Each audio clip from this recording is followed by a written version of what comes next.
Good evening, Bahamas. Coming up tonight. The Defense Force Commodore on the defense amid criticism over search and rescue efforts.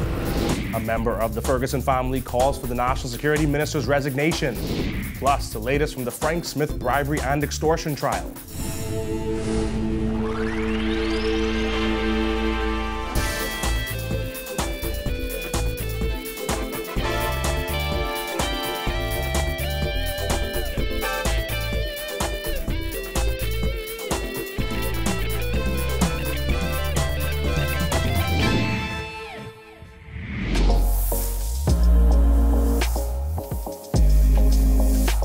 Our news is brought to you by Alive. Welcome to our news and thanks for joining us. I'm Jared Higgs. Topping news tonight, as Defense Force divers found additional parts of a missing plane that crashed in waters off Nirvana Beach last week. Defense Force officers revealed today that they actually first spotted debris on Tuesday, but failed to communicate it to the public. Defense Force Commodore Tellis Bethel says while he agrees they could have done a better job keeping the public and pilot Byron Ferguson's family updated, officers' search efforts never ceased and covered 300 square miles of water. Bonnie Toot reports. Hours after civilians recovered parts of that missing Piper Aztec, Defense Force divers found additional debris yesterday and today. However, during a police press conference at headquarters today, Defense Force Commodore Tellis Bethel found himself in the hot seat, defending their response in the days following that crash. The first question Bethel was hit with was, how could trained Defense Force divers miss wreckage found in under 40 minutes by volunteers using recreational gear? The area, since the incident has been consistent, has been patrolled on a daily basis, since the incident. Now, as mentioned, there were some limitations with the dive because of the weather situation. We got information of the finding by the private concerns, and then we decided to look in an area close to that area where we found this additional. So the team went out after you got word that the civilians found? Yeah, they went out after. The six-seater Piper Aztec, piloted by Byron Ferguson, went down in waters off Nirvana Beach Thursday night. Harbor Patrol Unit craft P-115 reported it sighted the tail of the plane sticking out of the water and discovered oil containers floating. However, the burning question for many was why didn't authorities attempt to secure the plane? No efforts were made to secure the aircraft because our priority right then and there was to look for persons who may have been alive in the water. Asked why the search was called off that night before occupants of the plane or the aircraft itself were found, Lieutenant Commander Sean Pinder said this. What happened was we had a suspension of search in terms of the surface search craft having to return to bring in additional divers to ensure that the right equipment was brought in, and more importantly, to ensure that the personnel, the right personnel. What are all those new personnel brought in? When was the tanks refilled and when were the new personnel brought in? Our personnel returned to site so as to dive at first light. When divers' search commenced early Friday morning, they could not find the plane. Officials admitted they did not dive Saturday or Sunday due to inclement weather. And on Monday, divers only conducted a surface search, which turned up empty. Then on Tuesday, divers found light papery material said to be from the plane piloted by Ferguson spread all over the seabed. On Tuesday was when we first discovered debris in the water, approximately some 500 feet east of the last position of the tail of the plane, in depths of 112 feet. This revelation begged another question. Why did the Defense Force wait until Friday to tell the public that it had found debris on Tuesday? The Commodore admits they did a poor job communicating, but suggested some members of the public are at fault as well. We've admitted what our concerns were with communication, but we also need feedback and participation from the general public. The approach we are taking is, I call it, I got you approach. Everybody's looking for someone to make a mistake, rather than coming together to coordinate and collaborate and communicate what you're doing so that everybody could be more effective. Yeah. The volunteers did. They got together because they felt like nothing was happening. Well, we appreciate. I appreciate that. It was excellent what they did, but I'm saying we all need to do a better job. Now fast forward to Wednesday when divers conducted another surface search. They hit the water again on Thursday after 12 volunteer divers organized by Head Knowles discovered wreckage.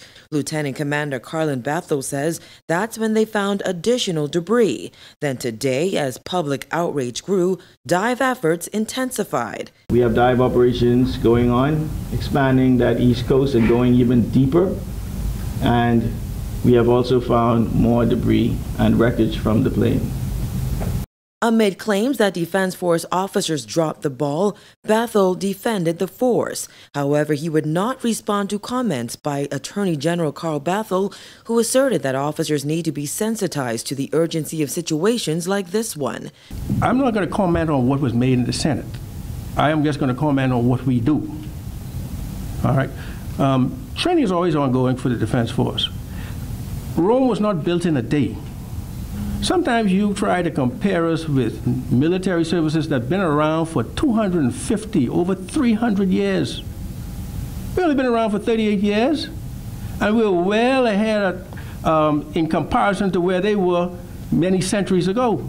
Asked if officers would have done anything differently, Bethel said a few things come to mind. He says the force reached out to the Ferguson family today, but they declined that meeting. Asked whether he feels the family deserves an apology, the Commodore said that's something he would reserve for the family. This, as he noted, search efforts will continue for the remaining wreckage and the missing pilot. Reporting for our News, I'm Vonique Tude. National Security Minister Marvin Dames also defended search efforts and insisted the situation is not us against them. This is the family of pilot Byron Ferguson, who remains missing, started an online petition calling for Dames' resignation or dismissal. Jillian Gray has that. Inappropriate, incompetent, negligent, and insensitive to the family. That's how Ashton Ferguson, brother of missing pilot Byron Ferguson, described recent comments by National Security Minister Marvin Dames. Ferguson started an online petition on change.com titled Marvin Dames Has to Go. He slammed Dames, who initially claimed Ferguson had not filed a flight plan but failed to apologize after further investigations revealed the pilot did file one. Ferguson's brother added, "We need change, as accountability breeds responsibility." Well, last night, when our news team reached out to Dames for comment on the investigation, he said this matter is not an us against them situation, and maintained that he is just as concerned about the investigation as the family. I've been seeing all of the revelations on social media. This is not an us against them. This is not an us against them situation, and we have to be careful. As we report these matters, we have to be careful as we speak to them, okay? And as I said before, our approach is no different from the family. Our objectives are no different. You know, we want to solve this matter like every matter. Less than 24 hours after it was started, Ferguson's petition seeking Dames' resignation or dismissal had nearly 4,500 signatures. Ferguson also slammed the search and rescue officials as negligent, stating that the search last Thursday was called off at 11:30 p.m., and though the team spotted the tail of the plane, they did nothing to secure or track it. He wrote that if these organizations are to have change effected, they need new leadership. While Dames did not say if there will be procedural changes as a result of this investigation, he did say that when all is said and done, every agency involved in the search and rescue efforts will have to file a comprehensive report. Of course, we'll have to look at, what steps were taken, right? How can we improve upon our procedures, our methods? This is an everyday occurrence. Yesterday, a team of 18 volunteers went out in search of the plane. Within 40 minutes, the 12 divers aboard that vessel found what appeared to be parts of the tail and nose, as well as the battery and a crumpled paper thought to be the flight plan. When asked for a reaction to the civilians finding parts of the plane, the National Security Minister said they were in fact grateful. And if you look again at search and rescue the world over, you see civilian involvement, whether it's on land or sea. And sometimes, you know, the civilians, and that's what's all come up with parts and exhibits. That's not strange. Do you but know we're grateful for that fact, because maybe it will assist us and locating other parts. He added that officials haven't suspended their search and will collaborate with civilians in their efforts. If you look at search and rescue the world over, whether it's at sea or on land, what you generally see is a community in partnership with either police force or defense force. And civil aviation and the police obviously would be speaking to the persons who would have discovered those parts to find out exactly where. And that information will be used to further move this investigations along. Reporting for our News, I'm Jillian Gray. Thanks, Jillian. One day after 18 civilians came together and found parts of the missing plane in waters off western New Providence, they awoke to a statement from the Royal Bahamas Defence Force advising that all volunteer divers willing to assist in search and recovery operations are required to register at the Bahamas Air Sea Rescue Association, or BASRA, for coordination purposes. Authorities say that's because the immediate area, extending 2 miles from the shoreline by Nirvana Beach, has been established as a controlled area for ongoing air accident investigations. Well, that did not sit well with co-owner of Live to Fish, Gina Knowles, who spearheaded volunteer search efforts yesterday. I felt heartbroken because we're so, of course, we're excited that we got something done. It's not about making someone look bad. It's about that our country is now, because everybody is upset about this. And imagine what the family is going through. So me as a wife, as a mom, as a daughter, as a sister, I'm sitting there going, wow. Knowles says she initially felt authorities were attempting to block their search efforts. So when I saw that, I was like, why are they doing this? Why? They know they know our plan was to continue to search. And so I'm not gonna lie, initially I was pissed. I was really, really upset, because I felt as if they were blocking me. And my older brother had to educate me and calm me down. And he was like, Gina, remember, it is an investigation. Knowles says though many people were discouraged by the Defence Force statement and spoke out against it on social media, they should do the right thing and register with BASRA in order to continue their search for pilot Byron Ferguson and the remaining parts of the plane. I went down to BASRA and I registered my vessel, and I have all of the certifications of everybody on my boat with their driver's license, their passports. I was like, I don't know what they need, give me everything, because I don't want any problems when I go to register. And I gave them my boat registration, the insurance, the liability, every single thing that I own, captain's licenses, and I said, so now we are registered and ready to go again. The Frank Smith extortion and bribery trial continued in the Industrial Tribunal on Bank Lane today, with the lead investigator in the case, Superintendent Ewell Johnson, taking the stand for the third day in a row. Prior to the start of the day's proceedings, the Crown's lead prosecutor, Edward Jenkins, QC, told the court that he wanted to put on record that he wasn't questioning the competence of his legal team when he made certain comments on Thursday related to him being brought into the case because the previous prosecution team had failed to fulfill certain duties. Jenkins was parachuted into the matter mid-trial, replacing the previous lead prosecutor, Anthony Delaney.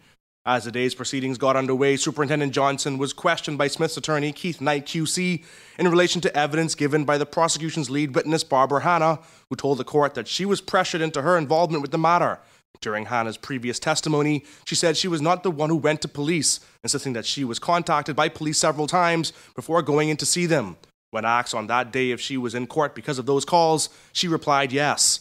When Knight asked Johnson if he was aware that Hanna came into police due to persistent calls, he replied, no, sir, adding that he had only contacted her after she gave her statement on July 3, 2017. Under re-examination by Jenkins, Johnson said Hanna appeared comfortable and willing while giving her statement to police on July 3rd. The Jamaican QC then asked Johnson if the investigation was complete when Smith was charged on July 20th. The police superintendent responded no, prompting Knight to press him on whether he charged Smith based on an incomplete file. Johnson responded saying the file was not complete on the 20th, but there was sufficient information to charge Smith. A contentious exchange brewed as Knight sought to clarify whether Barbara Hanna's witness statement, which was dated July 3rd, was valid based on the fact that it contained information given to police sometime after July 20th. Smith's attorney insisted that the mistake was due to the document being altered and questioned whether Hannah actually signed the amended statement a second time. Johnson responded that the statement should have been dated sometime after July 20th and not July 3rd, and that Hannah did sign the statement. When asked what he did with the first statement, Johnson says he excluded it from the case file. Following the completion of Johnson's testimony, it was Bank of the Bahamas compliance analyst Emma Bullard's turn to take the stand. Bullard testified that an order was sent down requesting information related to Barbara Hannah, Magic Touch Cleaning Company, Frank Edward Smith, and Pouland. She stated that to the best of her knowledge, the bank's computer system, where she received the information, was working properly. She also testified that based on the bank record of Barbara Hannah, trading as Magic Touch Clean, Hannah was turning over approximately $45,000 per month. Her testimony will continue when the case resumes tomorrow morning. Hannah is also expected to take the stand tomorrow. Smith, a former senator and member of parliament, is on trial facing 15 counts related to an allegation that he demanded payments from a woman for helping her obtain a cleaning contract. Still to come on our news, the Works Minister says some consumers' power bills are higher because they're burning more electricity. Plus, Big Pond Park renamed in honor of a cultural giant. That's coming up when our news returns.